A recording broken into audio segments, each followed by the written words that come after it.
एक प्रॉमिस करी थी, एक फुल फ्लेज क्वेश्चन कराएंगे फाइनल अकाउंट का, ये हमने कहा था। और आज आपके पास लाए हैं एक फुल फ्लेज क्वेश्चन बड़ा सा फाइनल अकाउंट का, जिसमें आपके trading account, P&L account, balance sheet and कुछ एडिशनल इंफॉर्मेशन भी हैं। लेकिन याद रखना बेसिक रूल क्या लगेगा, आपको ट्रायल दे रखा होगा, उस ट्रायल में जितने भी आइटम हैं उनकी पोस्टिंग होगी एक बार, सिर्फ एक बार। अब वो चाहे ट्रेडिंग अकाउंट में हो जाए, चाहे प्रॉफिट एंड लॉस अकाउंट में, चाहे बैलेंस शीट में, ठीक, बस एक ही जगह होगी, दूसरी जगह नहीं।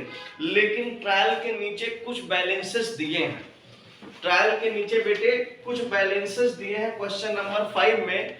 देखिए दिख रहे हैं ये, इसमें दिख रहा है ये, है ना? हाँ जी, तो कुछ ये एडिशनल इंफॉर्मेशन दी रखी है, इनकी पोस्टिंग होगी 2 बार, ठीक है।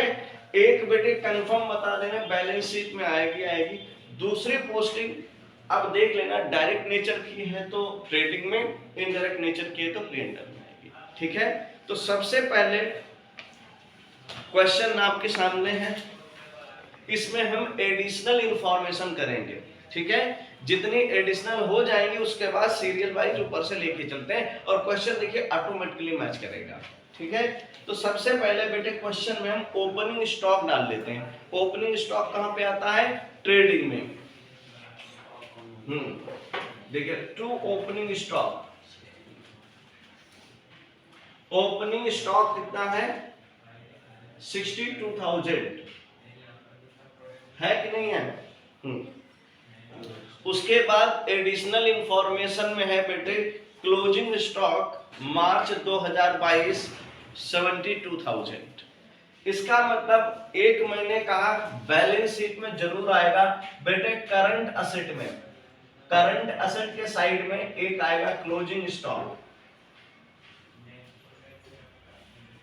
कितना? 72,000। सेम बेटे यही क्लोजिंग स्टॉक ट्रेडिंग में भी आएगा बाय क्लोजिंग स्टॉक के नाम से 72,000। कैलकुलेटर अपने पास रखना हो चाहे जहां पे हो, ठीक।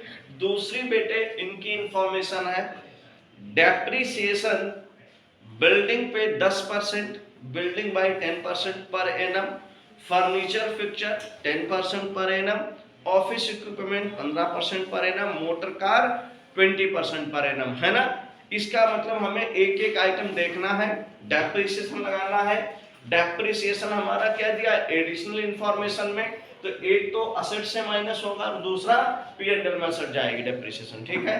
तो सबसे पहले बेटे देखो, बिल्डिंग 60,000 रुपए है, अच्छा तो ये रही बिल्डिंग बेटे, बिल्डिंग। लेकिन बेटे बिल्डिंग पे डेप्रिसिएशन कितना है? 10%।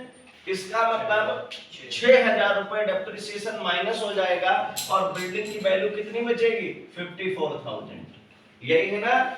और डेप्रिसिएशन बेटे एक तो यहाँ माइनस होकर डेप्रिसिएशन आया है क्योंकि बिल्डिंग की वैल्यू 60,000 थी, 6,000 रुपए डेप्रिसिएशन माइनस हुआ क्योंकि 10% डेप्रिसिएशन और बिल्डिंग दे रखा है क्वेश्चन में, ठीक है। और डेप्रिसिएशन एडिशनल में है इसीलिए हमने एक बार बिल्डिंग से माइनस किया, दूसरा यहाँ आप लिखेंगे टू डेप्रिसिएशन, हाँ टू डेप्रिसिएशन ऑन बिल्डिंग। ये बिल्डिंग नहीं है, ये डेप्रिसिएशन है बेटे, पहला वर्ड हमेशा लिया करो। टू डेप्रिसिएशन ऑन बिल्डिंग कितना? 6,000 रुपए। दूसरा आइटम बेटे फर्नीचर 21,400, फर्नीचर पे भी 10% है, तो देखिए फर्नीचर पे, फर्नीचर अकाउंट है नहीं, 10% 21,400 से माइनस करोगे तो कितना आएगा?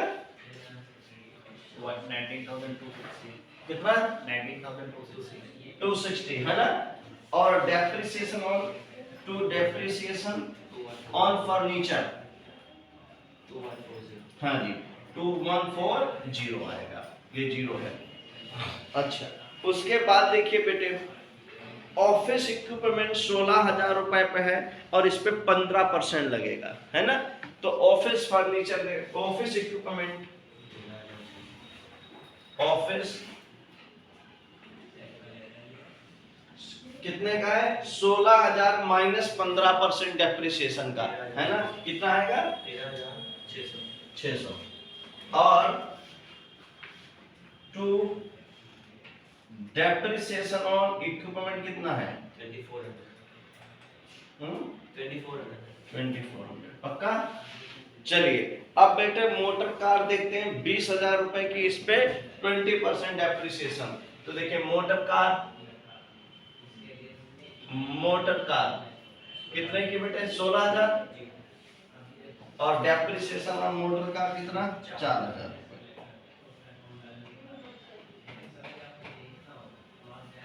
मोटर कार 4,000 रुपए। देखिए डेप्रिसिएशन का क्या रूल होता है? डेप्रिसिएशन AS6 एंड 26 बताता है। AS6 कहता है बेटे जो भी फिक्स असेट होगी है ना, उससे डेटोरेट वैल्यू, हर साल वो असेट यूज होने से जो उसके है ना वैल्यू डेटोरेट होगी, उसी को हम क्या कहते हैं? डेप्रिसिएशन कहते हैं। और डेप्रिसिएशन बेटे प्रॉफिट को घटाता है ना। ये P&L अकाउंट है, यहाँ जितनी बार जितना डेप्रिसिएशन डालते जाएंगे प्रॉफिट ऑटोमेटिकली घटता जाएगा, और असेट से माइनस करेंगे जिससे कि असेट की एक्चुअल वैल्यू बैलेंस शीट में दिख जाएगी। ठीक है, हाँ जी। इसके बाद देखिए बेटे आउटस्टैंडिंग सैलरी 1,500 रुपए दे रखी है। तो बेटे ट्रायल बैलेंस में सबसे पहले सैलरी देखो 16,500 दे रखी है, दे रखी है कि नहीं? देखिए टू सैलरी 16,500 है ना। आउटस्टैंडिंग सैलरी बेटे दो जगह प्लस करो, इस सैलरी में से आउटस्टैंडिंग सैलरी ऐड हो जाएगी, कितने? 1,500 रुपए बेटे। तो ये हो गई 18,000। और बेटे एक ये लायबिलिटी साइड में जहां करंट लायबिलिटी होगी, करंट लायबिलिटी CL है ना, उसके नीचे आपकी आउटस्टैंडिंग सैलरी आ जाएगी, क्योंकि ये लायबिलिटी बन जाएगी 1,500 रुपए से, है ना। 1,500 यहाँ भी, एक कॉस्टिंग यहाँ हो गया। आगे इन्होंने कहा है रेंट रेट्स एंड टैक्सेस पर prepaid to the extent of 250। तो भैया रेंट्स एंड रेट्स देखो कहाँ है, ये है रेंट रेट्स एंड टैक्सेस 8,400 रुपए है, खर्चा है ना, खर्चा। तो देखो टू रेंट एंड रेट्स 8,400, लेकिन प्रीपेड को माइनस करते हैं, है ना। प्रीपेड का मतलब है ज्यादा पेमेंट कर दिया, उस साल का खर्चा नहीं इतना है, ठीक है। हमें उसी साल का खर्चा डालना पड़ता है P&L अकाउंट में जिस साल का होता है। तो माइनस करो प्रीपेड रेंट कितना? 250 माइनस करोगे ये कितना आ जाएगा? 8150। और बेटे एक असेट भी तो बन जाएगी प्रीपेड रेंट के नाम से, क्योंकि हमने अगले साल का पेमेंट करा होगा। तो ये खर्चा यहाँ उतना ही आता है जो 31 मार्च तक का है ना। हमने पेमेंट आगे तक की खर्चे कर ली होगी, जिससे बैंक से पैसा तो चला गया, मगर ये साल वाइज बनता है बेटे। ये profit and loss account for the year ended बनता है, तो ये पूरे साल का, ये खर्चा ज्यादा नहीं ले सकता, ये 12 महीने खर्चा यहाँ पड़ेगा, है ना। जो 250 रुपए हमने ज्यादा पेमेंट कर दिए, यहाँ से माइनस कर दो, यहाँ असेट बना लो, ये है। अब ऊपर से चलते हैं, कैश इन हैंड 140 बेटे, नहीं 1400, ये असेट है बेटे। अब ट्रायल शुरू हो गया, ट्रायल की पोस्टिंग एक बार। कैश इन हैंड कितनी है? 1400। कैश एट बैंक बेटे, हाँ जी ये भी एसेट है हमारे पास। कैश एट बैंक कितनी? 2600। सन्ड्री डेटर बेटे, हाँ जी इनका कुछ निकला नहीं पीछे, नहीं। तो डेटर देखिए, सन्ड्री डेटर कितना है? 86,000। ठीक। दूसरा बेटे, हाँ स्टॉक, सन्ड्री डेटर के बाद ओपनिंग स्टॉक हमने लिख लिया। फर्नीचर भी काम, फर्नीचर हमने लिख के यहाँ पहले कर लिया, और फर्नीचर हो गया, ऑफिस इक्विपमेंट हो गया, बिल्डिंग मोटर कार तक हो गया। अब देखिए सन्ड्री क्रेडिटर लायबिलिटी है, यहाँ आएगा सन्ड्री क्रेडिटर कितना है? Sundry creditor 43,000। अच्छा, और बताओ जी। लोन फ्रॉम राम बेटे, है ना, अनसिक्योर्ड क्रेडिटर है, हो सकता है लॉन्ग टर्म के लिए लिया हो, है ना, तो लोन फ्रॉम राम ये लॉन्ग टर्म में आ जाएगा। लोन फ्रॉम, है ना, राम, हालांकि लोन लिखना हमने राम लिख दिया है ना, पूरा इसमें पूरा लिखा है इसलिए लिखा है, अदरवाइज ये लोन होता है ना, लोन्स में आता है। अनसिक्योर्ड लोन में कितना जी है? 33,000। परचेज बेटे, परचेज में देखो क्या कहीं परचेज कहीं रिटर्न है? सब पूरे क्वेश्चन में कहीं रिटर्न नहीं है, तो इसका मतलब सीधा सीधा परचेज आउटर कॉलम में। टू परचेज, परचेज इसलिए लिखा कितना है? 1,44,000। हाँ, 1,44,200। बेटे बाई सेल्स भी होगा कहीं कहीं, परचेज एंड सेल्स। चलिए बाई सेल्स कितना है? 232,600। चलिए सेल्स के बाद सैलरीज का हम ऑलरेडी कर चुके हैं एडजस्टमेंट, रेंट रेट्स का भी एडजस्टमेंट हो चुका है। डिस्काउंट रिसीव बेटे 1600 नहीं हुआ, तो bye discount receive, bye discount account कितना बेटे? 1600। देखिए डिस्काउंट इस साइड आया तो ऑलरेडी माना जाएगा डिस्काउंट रिसीव है, इस साइड डिस्काउंट आ गया तो माना जाएगा लॉस है, क्योंकि ये डिस्काउंट टू डिस्काउंट अलाउड आता है, ये bye discount receive.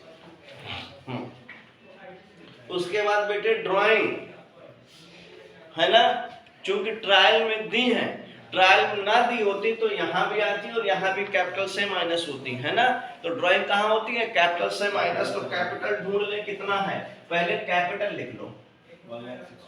Capital account कितना है? 1,62,000 बेटे। इसमें अगर नेट प्रॉफिट होगा तो जुड़ जाएगा, ड्राइंग माइनस हो जाएगी। ड्राइंग कितना है? 14,000। ड्राइंग अकाउंट हमारा है 14,000, यही। चलिए उसके बाद प्रिंटिंग खर्चा है, प्रिंटिंग एंड स्टेशनरी, है ना, खर्चा यहाँ P&L में आता है indirect. To printing and stationery कितना एक्सपेंस है हमारा? 1,800 का। अच्छा, इसके बाद इलेक्ट्रिक चार्जेस बेटे, ये भी एक खर्चा है। तो इलेक्ट्रिसिटी एक्सपेंस, हाँ जी, जो ये भी हमारा खर्चा है, कितना है? 7,700 बेटे। बैड डेट भी हमारा इनडायरेक्ट खर्चा है। टू बैड डेट कितना है? 3,000। बैंक चार्जेस भी इनडायरेक्ट खर्चा है बेटे,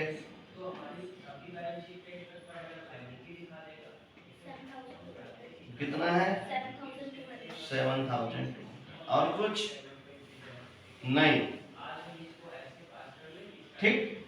अच्छा, तो सबसे पहले हम पैकअप करेंगे 1 नंबर, 2 नंबर इसे और 3 नंबर इसे। हमने कहा आप बताइए कितना, इस साइड का टोटल कितना? 3,04,600, यही।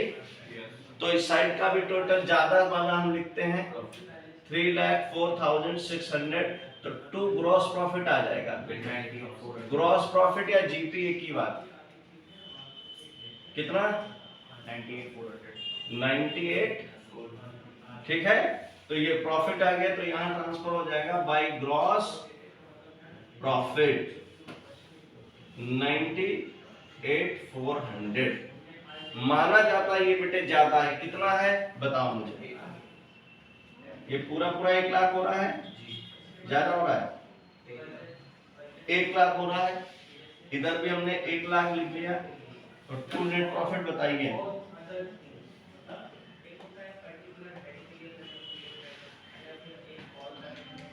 ये 18,000, 8,150, 1,800, 7,700, 2,400, 6,000, 2,140, 4,000, 3,000, 7,200। देखिए कितना आया, जोड़ के 39,610 पक्का 39 कितना 39 610 ये ना यही ना। हाँ सर चलिए तो नेट प्रॉफिट बेटे ऐड होता कितना है 39,610। अब ये ऐड करो माइनस करके यहाँ लिखो टोटल बेटे दोनों साइड के बराबर आना चाहिए।